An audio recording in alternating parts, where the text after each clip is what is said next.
We the lazy declare that we will recline when we feel inclined. And yes, we feel inclined. We answered our kids' questions all day. It's our time to prioritize, no priorities. Why? Because we put in back-to-back doubles. So now we'll be putting in extra OT right here. We've checked off our to-do list. Now we're checking off our to-don't list. We the lazy are taking back lazy. By getting comfy on our Lazy Boy furniture. Lazy Boy. Long live the lazy. When storms start to blow and danger strikes, we come together to face any challenge as a community. And when trouble hits our county, HCFL Alert is your #1 source for information. HCFL Alert is with you before, during, and after the storm. To sign up, visit hcfl.gov/HCFL Alert so we know how and when to notify you about local emergencies. The safest way through bad weather is together.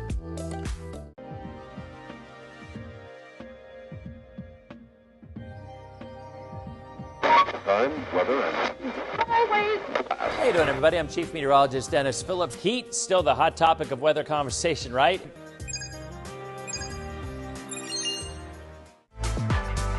Streaming from the ABC Action Weather Center in Studio A, this is Denis Phillips Live, brought to you by Lazy Boy Furniture Galleries. Long live the lazy, and by HCFL Alert.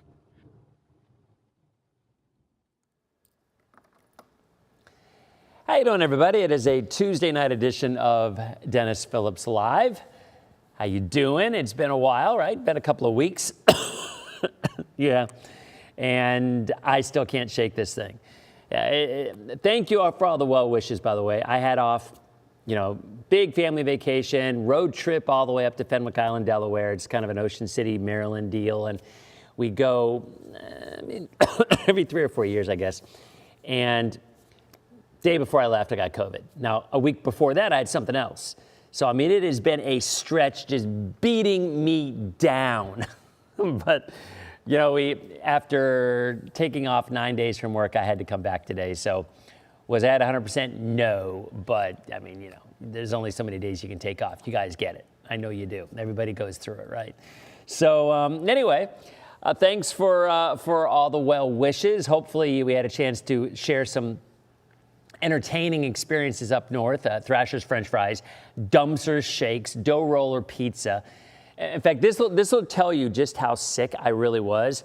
When I go on trips, how many of you guys go on a trip or a vacation and you put on 5, 6, 7 pounds, right? It just happens because you eat and eat and eat. I lost 4 pounds on my trip. So that kind of tells you just how ill I was feeling. But you know what? Made it back. And now we've got a nice little break in the tropics, fortunately, because things are actually real quiet thanks to some Saharan dust. And that's the reason it's so hazy out right now. A lot of people think, you got that Saharan dust, it makes the sunsets more vibrant. A lot of times it doesn't. A lot of times it makes it duller. But you definitely notice it. Has that kind of hazy look to it, right? And that's kind of what we had today. So, hello, everybody. Again, nice to be back. Jason, Anna Maria, Jules, good to see you. I know, Jules, I was thinking about you when I was posting the pictures of the crabs, and I went to the Shorebirds game. Actually went to the Delmarva Shorebirds, which is the minor league franchise, single A franchise for the Orioles. And I will tell you, we have it good in our area because the single A parks around here, you've got the Threshers, you've got the Blue Jays, you've got the Yankees. You've got all these amazing ballparks. And I love single A ball. It's awesome. But the parks in other parts of the country just pale in comparison to the stuff that we have around here. And with good reason, because those parks are actually used for spring training games for the big league clubs. So they've got to have them nicer. And they most certainly are. So anyway, hope you guys are doing well. We've got some stuff to talk about here. First of all, you may or may not have heard that Colorado State came out with their updated numbers. Let's be real. Look, we've talked about this for quite a while as it is. Whether or not, the warm water doesn't have as much to do with how many storms form as a La Nina does, as a developing La Nina. but we kind of have, excuse me, we kind of have them going hand in hand.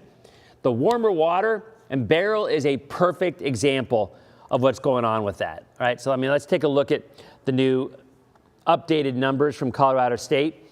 And by the way, there's a lot of folks who say, no, what does Colorado know about hurricanes? Well, there is a reason for this. If you haven't heard me talk about it before,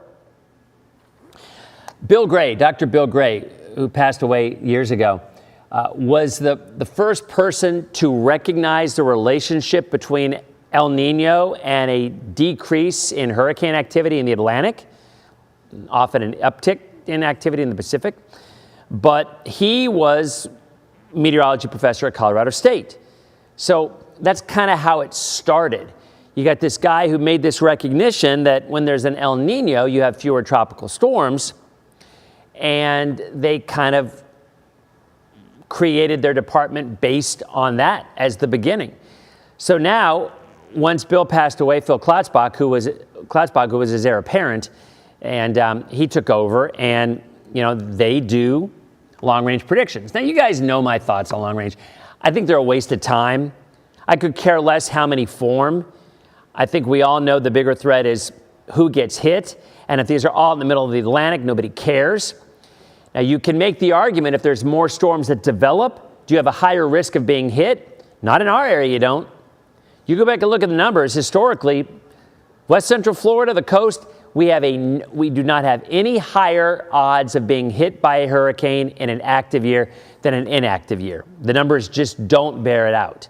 I mean, you might think, well, if there's going to be a lot of storms out there, the odds are higher. Well, for the southeast coast, absolutely. For the panhandle, absolutely. For Texas, absolutely. The numbers do show that. But at least for us, the numbers do not pan out that if there's going to be a more active year, that we have a higher risk of being hit. On any given year, we have about a 1 in 4 chance, in the Bay Area I'm talking, any given year we have about a 25% likelihood of being hit by a hurricane within 50 miles of us, so not even necessarily being hit. The odds are about 25% any given year that we will have a hurricane pass within 50 miles of our coast. That's just go back and look at numbers over the last 100 years or so. So when you look at these numbers from Colorado State, how are they any different from what they were earlier? Well, they've bumped it up 1. So they've gone up to 25 named storms, 12 hurricanes, 6 majors. The original prediction was 11 hurricanes and 5 majors. We've already had Beryl, which was a major. So, I mean, it makes sense that they're going to bump it up 1 because honestly, we typically don't really get going until mid-August anyway. So the fact that we've already had a major hurricane, I mean, it's not rocket science here that you're probably going to add 1 to the major hurricane numbers if you're going to keep everything else as is, because we usually don't see them until August anyway. These predictions are based mostly from August 15th to October 15th. I mean, that's where the bulk of the season really gets going. So, looking at your comments, thank you guys. Again, I do appreciate it. I do. You guys are very kind. Hopefully my voice will last through. It was a great time. The vacation was a blast. I was just sick the entire time. And I got everybody else sick too, which made it even worse. Literally, the night before we left, we're getting ready, loading up the car. I wasn't feeling well for the week prior anyway. Loading up the car, getting ready for that 16-hour drive. Looked at it, COVID positive. I didn't even have the heart to tell my family. I kept it a secret because it wasn't going to change anything. It's not like we weren't going to go, right? It was terrible. Anyway, let's go ahead and look at what we got right now. Then we'll talk more about tropics, which are looking pretty good right now. Pretty quiet after Beryl. But boy, I mean, I think we talked about this yesterday.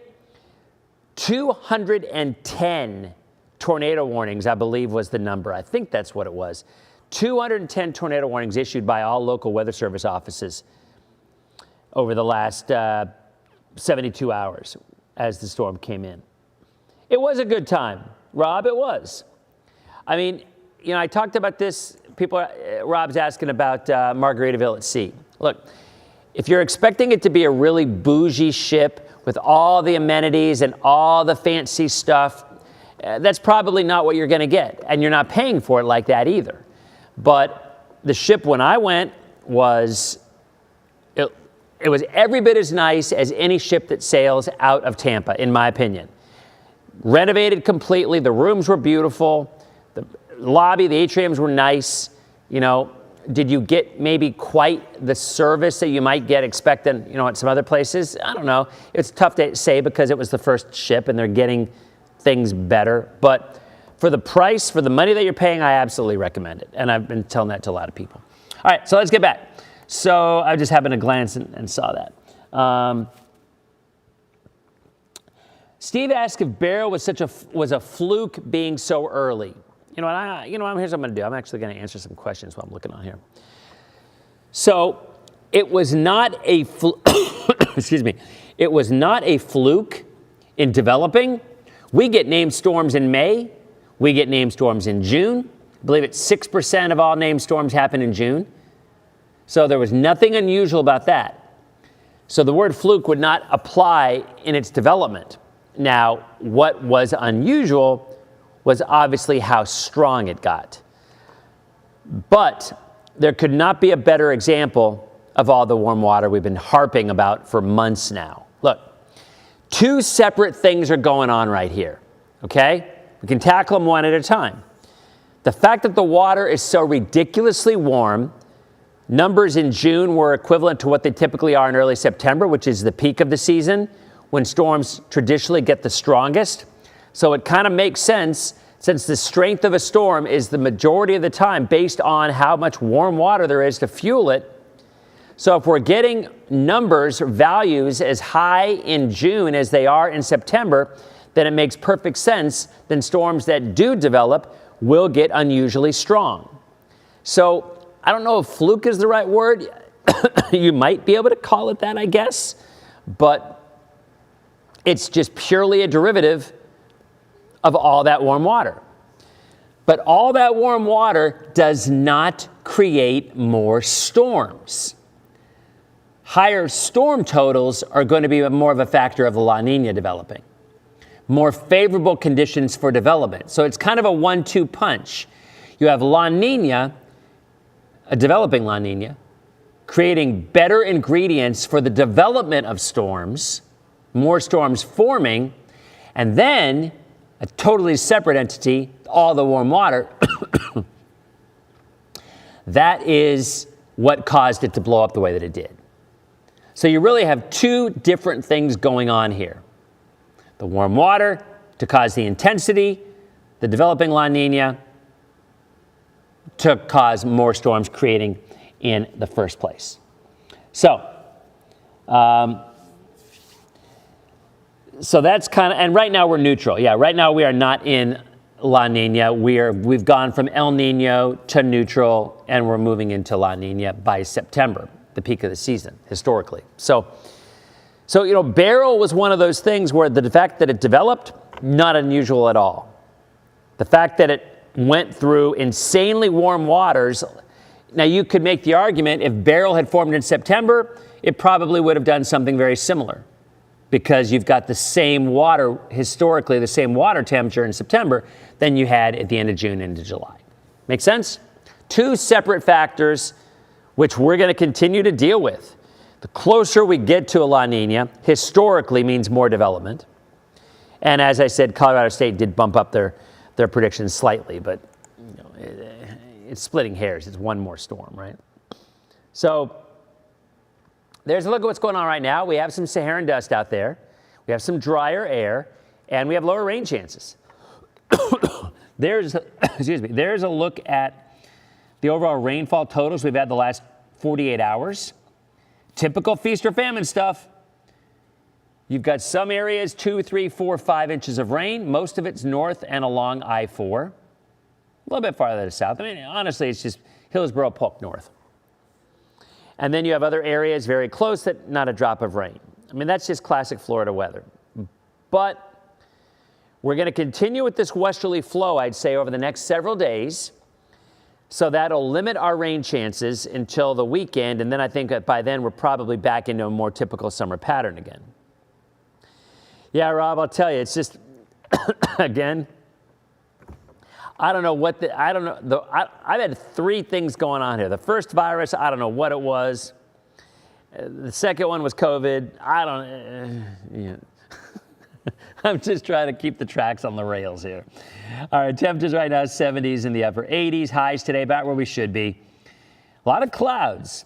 A lot of clouds out there today. Kind of a hazy look, and it still is a hazy look at the airport in Tampa. Here's your Rivergate Tower, 87, cloudy skies. Feels like 100. I want to mention that.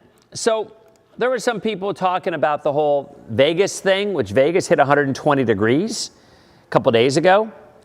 They had a relative humidity of 3% when that was 120. So even though the air temperature was 120, the feels like, and look, I get it. There's a lot of memes out there. Oh, if it's 97, it feels like 97. I don't disagree with that argument, but the formula is what the formula is, just like the wind chill. And I think wind chill, you will agree, if you're outside and it's 40 degrees and the winds are calm, but if you're outside and it's 40 degrees and the winds are 30 miles an hour, it feels a lot colder, right? It just does. Well, this is the opposite of that. The higher the dew point, the less likely on your skin you'll be able to have the perspiration evaporate, and it makes you feel hotter. You can argue until you're blue in the face that it feels like 97, it is 97. No, it's not. Because you know as well as I do, if you go outside and it's 90 degrees and the humidity's in the 40% range, or you go outside and it's 90 degrees and the humidity's in the 90% range, it feels hotter. It just does.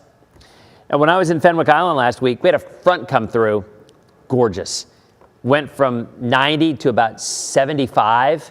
The afternoons was in the mid 70s. Dew points were low. It was beautiful. Of course, I couldn't enjoy it the way I wanted to, but the water was cold too. Let me tell you, a lot of us complain about how warm the Gulf is. You go into 65-degree water in the Atlantic, yikes, it's chilly.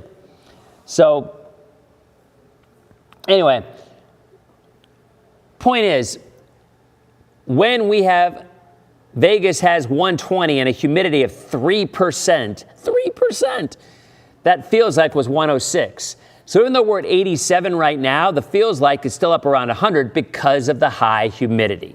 So that's simple.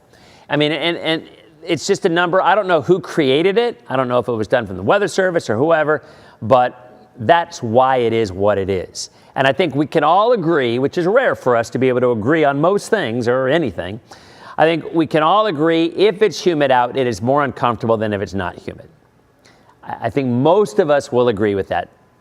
So today about what we're supposed to be, temperature-wise, but a lot of clouds and that hazy look. Something we have not seen a lot of. We did see some rain out there this morning, northern counties and inland, but otherwise not much going on. There's a look at your forecast tonight, mostly cloudy. Now, tomorrow morning, we will be mostly dry. Coverage tomorrow with that drier air. And again, remember when I'm saying drier air, a lot of people say, what are you talking about, drier air? The humidity is ridiculous. Two separate things. The drier air involving the Saharan dust is up 5, 10, 15,000 feet up, higher than that in some cases, right? That's where the drier air prevents the clouds and the rain. Well, down at the surface where we are, the humidity is still there. Low-level winds continue to bring moisture, and we have high dew points, high humidity. So even though the dew points and the humidity might be higher at the surface, you can still have dry air up top where the clouds try to form. Two different air masses, two different things. All right, so there's a look at tomorrow afternoon. Stuff moves inland. Again, most of it is going to continue to be east of I-75, and we're not going to get a lot of rain tomorrow. Thursday, still have that westerly flow, but it starts to transition a little bit. As the moisture tries to build back, we're still low coverage, 30, 40%, but we start to see a little bit more than we had today or that we'll have tomorrow. By the time Friday rolls around, then we're going to start to see a better chance here. I'll even show you this. Let me see this. Yeah, it's, you know, I'm with you, Lisa. I'm ready for the 540 line too. All right, so there is a look at Friday morning. Still more of a transition, but at that point, I think we're setting ourselves up in this weekend for more of an east-southeast wind, and that is going to give us a better chance of late-day storms. So, yeah, so I had two different things going, Bridget. I was on a Z-Pack for the bacterial infection, lungs, whatever. Then I had to go on Paxlovid for the COVID stuff. A nightmare. What a nightmare. And I just think now it's just hanging on. Even though I am COVID negative, I came to work. So, but yeah, it's just pretty. Yeah, so you're right. East wind means more of our traditional stuff. Sunshine in the morning, sunshine early afternoon, late day storms. Not tomorrow. Tomorrow, west wind. Thursday, west wind. Friday, transitional. Saturday, Sunday into next week, we're back to more of an easterly flow, meaning better coverage. So I think we all know when we look at our rainfall totals, there are going to be some areas that get more than others. That is just Florida. But coverage tomorrow is obviously lower, as you can see there. Coverage Thursday beginning to increase.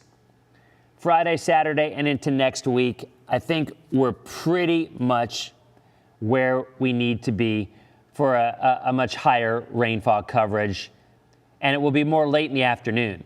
So over the weekend into next week, I think it's going to be a lot easier to plan your day because you know you're going to get sunshine. These westerly flows are a real bear sometimes to try to make your day plans because is it going to rain in the morning? Is it going to rain in the evening? You know, it's hard to tell. But when you get an easterly wind, it's pretty much always more of a late day, early evening stuff. And it also, as you see here, means warmer temperatures because you get sunshine more in the morning into the afternoon, and the rain holds off until late. So as opposed to today with more clouds around 90, starting Friday, Saturday, Sunday, we're going to be back in the mid-90s with more late day stuff. Okay. Let's see. I'm now reading your comments, and we have. Vincent wants to know about the Saharan dust. Why didn't the dust stop, Beryl, as I promised it would? Okay, Vincent, let's talk about that, okay? Since I need to spell it out for you clearly, I'm more than happy to take down the sciencey level lower so you can understand it, okay? So let me show you what we were talking about with Beryl, okay? Remember when we showed you this map right here.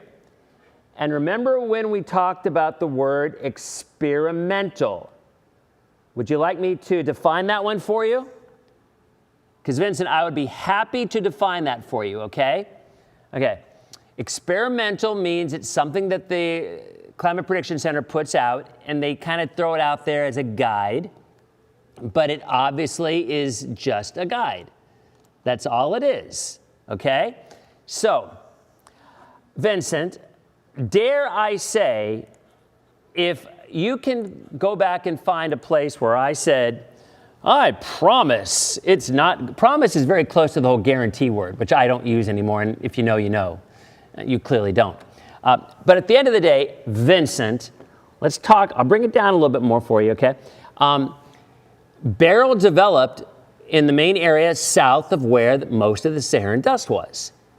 And we talked about this earlier on today, that warm water is really the big wild card this entire hurricane season. Now, it will have nothing to do necessarily with how many storms form, but it has more to do with how strong they get. And the Saharan dust, which was more to the north, Beryl found a little sweet spot and just stayed just to the south of where most of the dust was. I'll go one step further. Vincent, let me show you this, okay? Are you okay so far? You got this? Okay, just making sure. All right, so here is a look at the forecast for the next 7 days, all right? Okay, there is a look at it, and here is the Saharan dust. Now, let's go ahead and look a little bit more of that, okay? So, you have degrees. I'm going to go back here. Okay, just like cloud cover, you have degrees of where the dust is denser than others. Now, you notice it's over Africa. And for those folks who are actually looking to learn something, as opposed to just spewing nonsense, as clearly Vincent is prone to do. So you have this dust coming off of Africa. It's that time of the year when that happens. It's a monsoonal flow changes. By the way, a monsoon has nothing to do with rain, even though I think a lot of people think of it. It's just a change in wind direction. But when you get the Saharan dust, by the way, Vincent, that's in Africa, okay? So when you have that happening coming off of Africa, the degrees of that dust can vary. And as you see here, a perfect picture, there are some areas where it's very dense. And then there's other areas where it's not nearly as dense. Something, again, Vincent can relate to.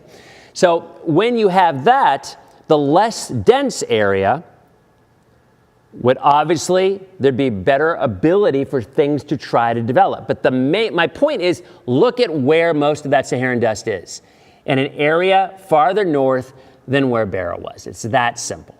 And I do remember talking a couple of weeks ago when we did show this map, okay, this map right here.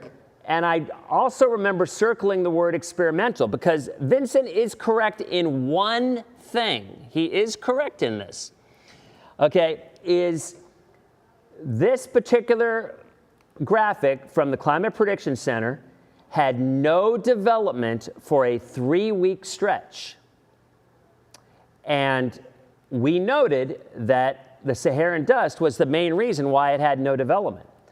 We also noted, and let's be honest, people. Well, first of all, we noted the experimental thing.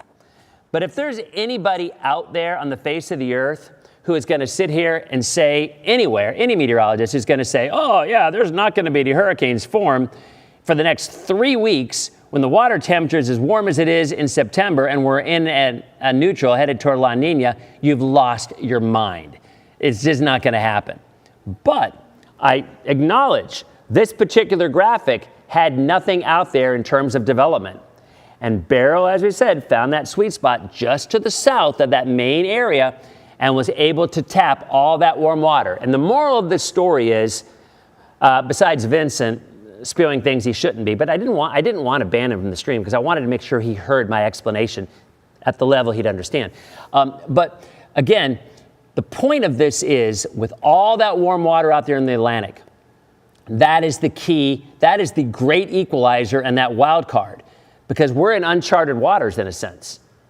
We have never seen water that we know of recorded as warm as it is right now where it is. So how it's going to impact the developing tropical system, that was a really good lesson learned of just how quickly rapid intensification can occur. If this were in September, we wouldn't have thought twice about it. It happens. June or July, it usually doesn't. But when you have water as warm as it is this a new trend? And we've had this discussion a lot of times. Is this a new trend? The fact that the water is as warm as it is that going to continue? Most meteorologists say yes. Does that mean that we'll see more storms developing? It does not.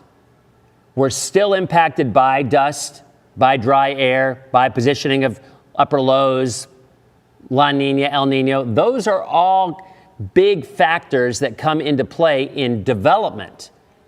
But RI, rapid intensification, that is almost always fueled by extremely warm water, high ocean content, heat content.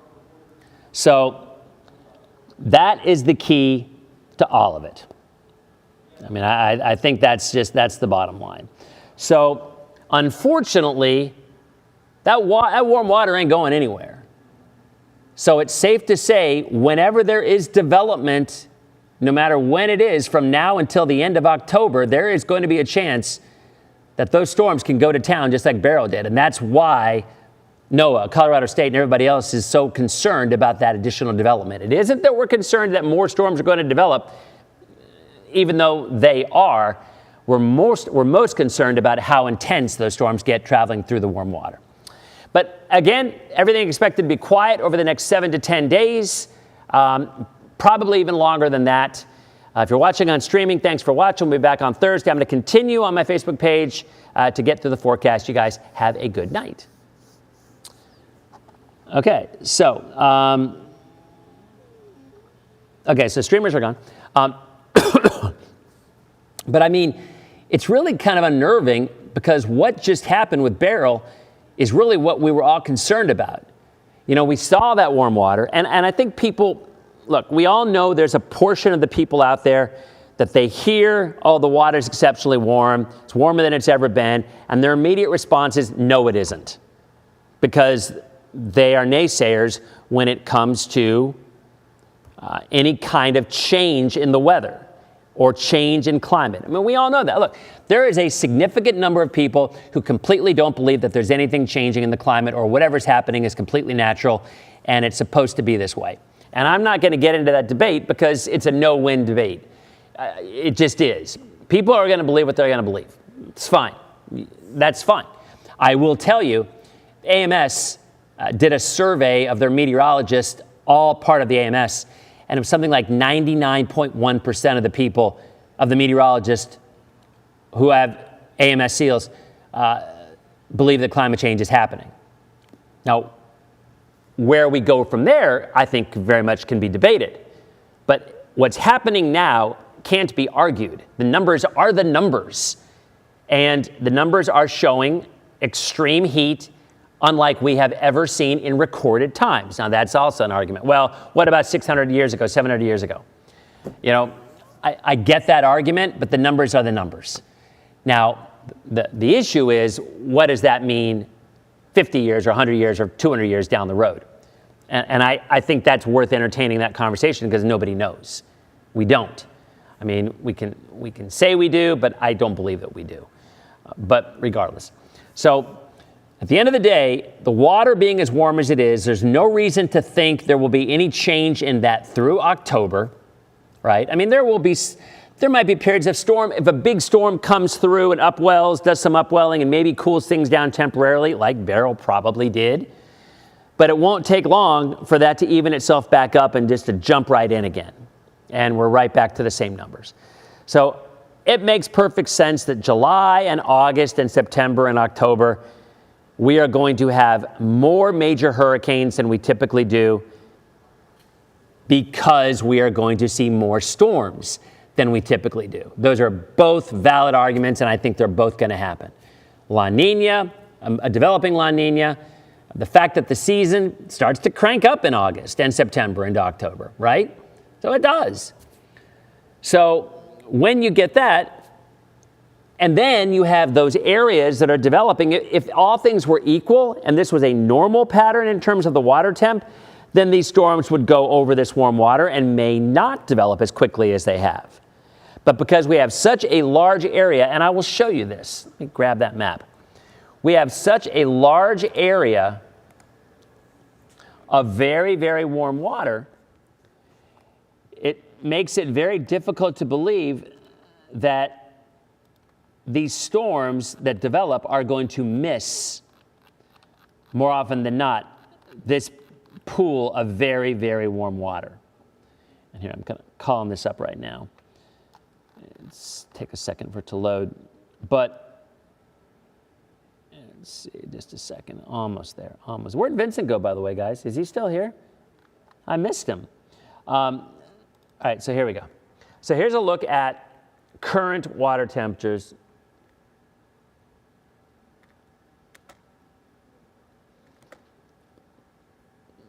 Okay, and you go down and, you know, you're just looking at extreme hot, extreme warmth across the entire area. And it's just not going to change. I mean, it just isn't. I mean, this is the anomaly. In other words, this is how far it is from normal. And, you know, you notice a few blue spots there. That was from the track. Look at the one over by the Yucatan. See that one over by the Yucatan? Why do you think you have that? Because that's where Beryl went.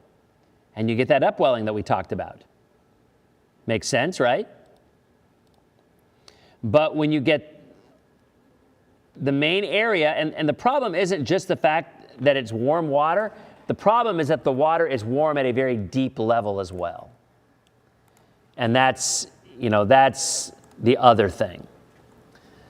So, yeah, I stopped coughing, Laura, you're right. My adrenaline got going. So,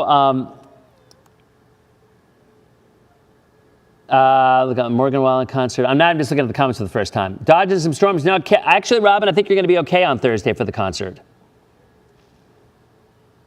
So, anyway, so that's the bottom line. The bottom line is you've got in the main development region, not only is the water warm, the water is really deep and warm.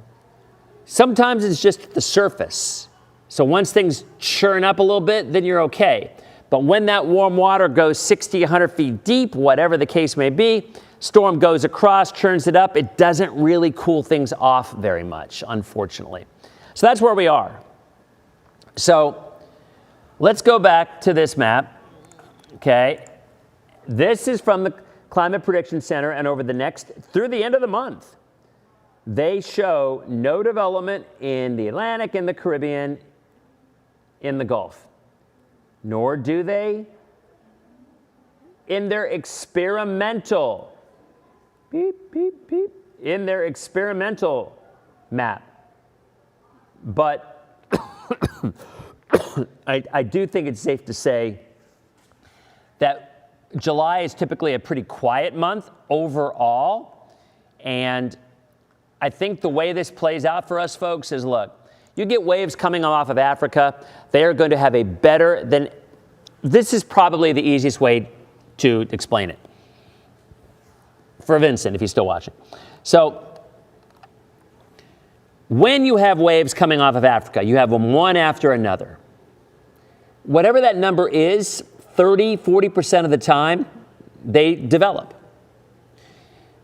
When you have a La Nina, that number is probably closer to 55 to 60%. All right?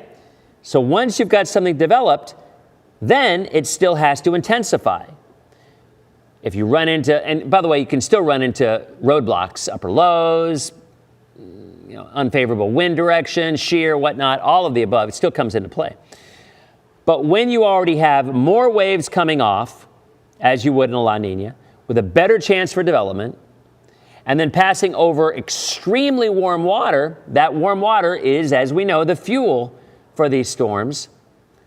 So then all of a sudden, you've got a better chance of development and a better chance or a higher chance that they get stronger than they usually would on any other given year. It's that simple. And that's why Colorado State has bumped their numbers up as they should.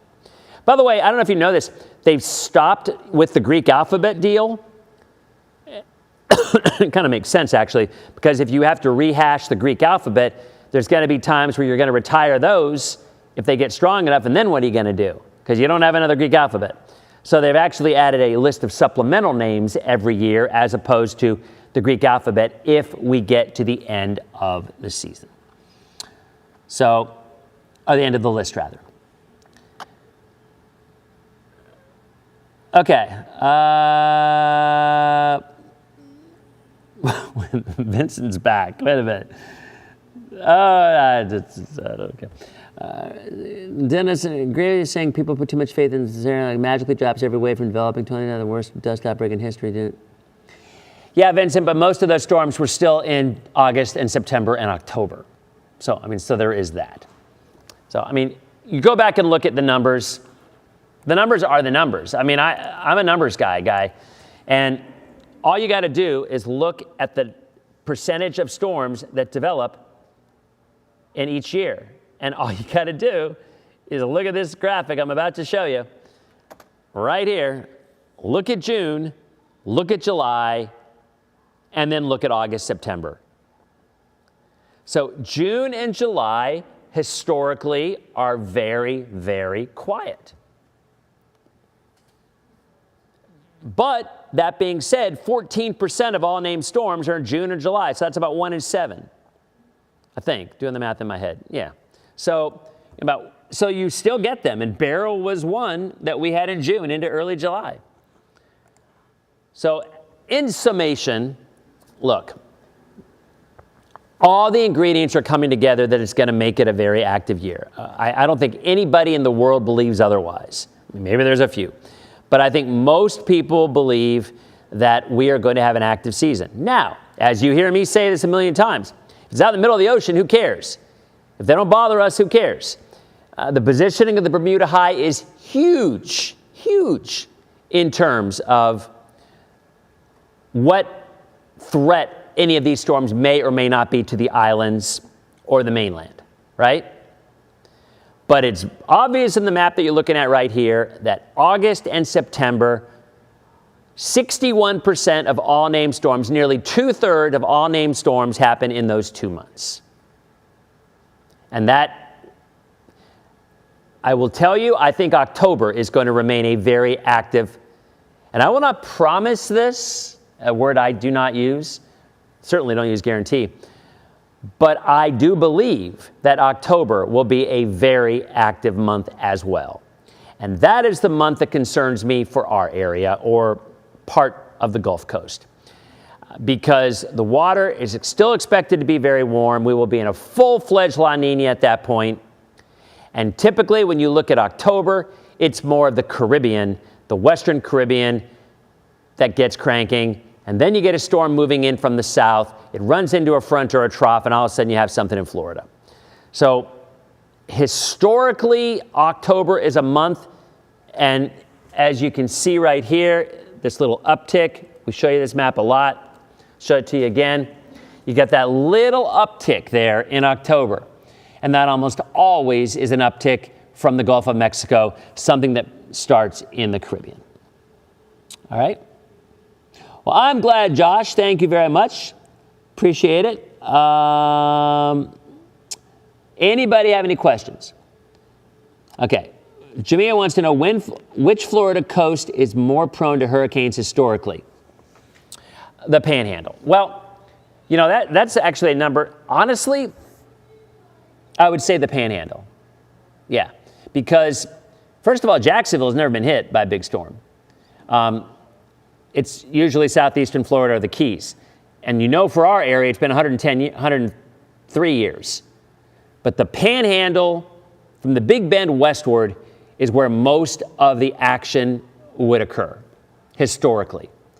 And again, that's why in October I get a little concerned, because we'll already have more storms forming, more than likely, because of a La Nina.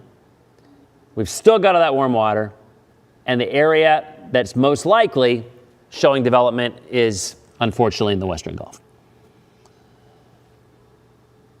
So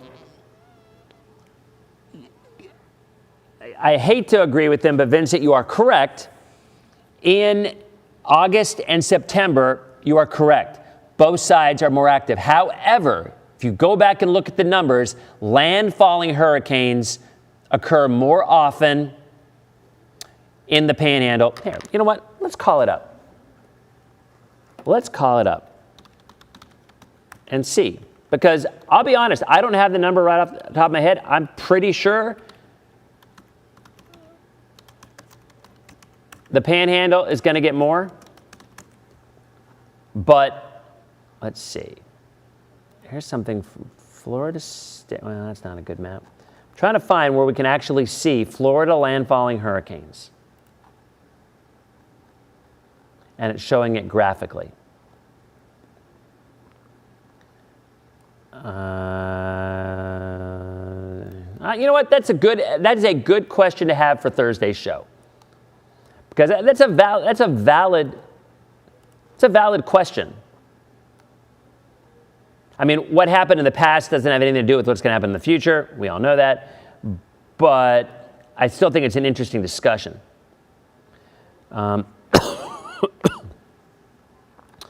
And I would make the argument that at the very least, more stronger hurricanes are hitting in the Panhandle than are going to hit. Now, we had Andrew, obviously. I mean, there's been their fair share. I mean, especially in the Keys. Now, the Keys are another animal because they're right on the fringe, and they're going to get, the 1935 one. Let me see. Let me see if I can. That is a good graphic to look for, though, because I think that's where a lot of people are interested in. And it's got to be out there. I'll be able to find it somewhere. But I mean, listing some of them, you had the Labor Day hurricane in 1935. I mean, I think, we know that one. You Yeah, the Okeechobee one. Cedar Key, that was easy back in 1950. Donna, again. Donna, that was in Naples. The Keys, obviously with Betsy. Opal, Panhandle. Andrew, obviously, Homestead. Charlie, Punta Gorda. Jean, Dennis, Panhandle. Wilma, West Coast. Yeah, so I would say I'm very confident that the West Coast and the Panhandle have seen more than the East Coast, because once you hit pretty much central north, you're not going to get much. Because usually at that point, if it's curving around a ridge, and it's going to go and clip the Carolinas, the Outer Banks of the Carolinas. So, yeah, B-dubs, I had the ick, and then I had COVID, and then now I've kind of got everything. So I'm just trying to fight it off. So, all right. But that's still, I think it's an interesting conversation, and I'm sure it's something that we can find. I'm sure it's not that hard to find in a graphic sense. I mean, I have it from a list. I mean, we could go from the list and figure it out ourselves, but it would be neater if we could be able to see it. But yeah, I mean, you've got, this list dates back to 1851. And it goes from Adalia. Well, I mean, it's not that many. I mean, technically, we could do it. So you got Panama City, 1. Jupiter. This is back dating to 1870. So you've got 1, then you got 2. Okay, so you've got 2 on the West Coast, 3, 4, 5, 6. What would we call the Keys? I don't know. The Keys are really their own animal, I think. 7, 8, 9, 10, 11, 12, 13. So we have 13, 14 in the Gulf side. The Atlantic side, you've got 1, 2, 3, 4, 5, 6, 7,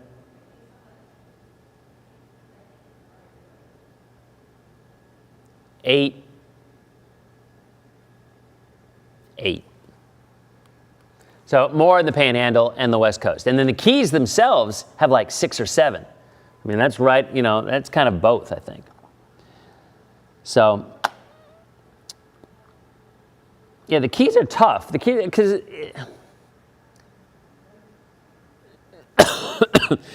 more often than not, if the Keys get hit, it's going to eventually go up and hit the northern Gulf Coast. Because it's coming in at that angle.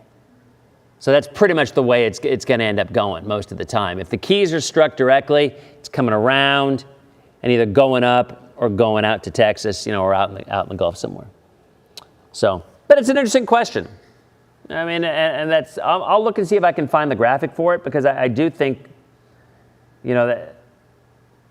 And by the way, the number of storms that have hit Florida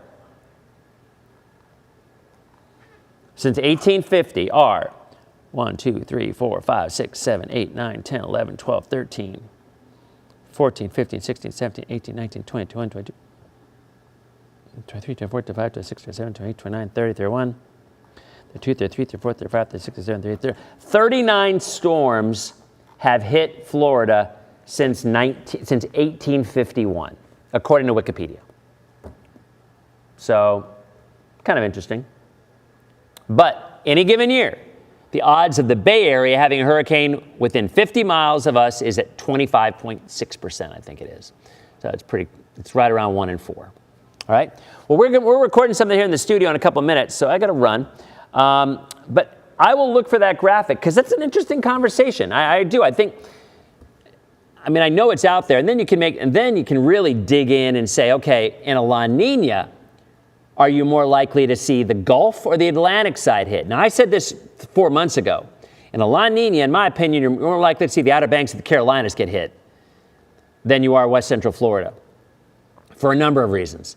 You're more likely to see the Gulf Coast hit than you are. Actually, it's already happened. We already hit with Beryl. Twice, actually. The other storm went into Texas, Mexico. So anyway, all right, so good stuff. We'll be back on Thursday. Those are some interesting numbers. We'll talk more. Yeah, those are just hurricanes, Cindy. So those were just major hurricanes. 39 major hurricanes have hit Florida since 1851. Major. So category 3 or higher. All right? All right, guys. Have a great night. And we will see you on Thursday night's edition of Denis Phillips Live, where we will actually maybe have some more numbers and graphics on this, because I like the conversation. It's actually a worthwhile conversation, because I do believe climatology comes into play. What you look back at can sometimes help you predict the future. But the problem is this year, intensity is going to be a total wild card, because we just don't have accurate descriptions to compare in previous years, because we've never had water temperature this warm this time of the year. It just never happened before. So you guys have a good night, and we will see you on Thursday's edition of Denis Phillips Live. See you guys.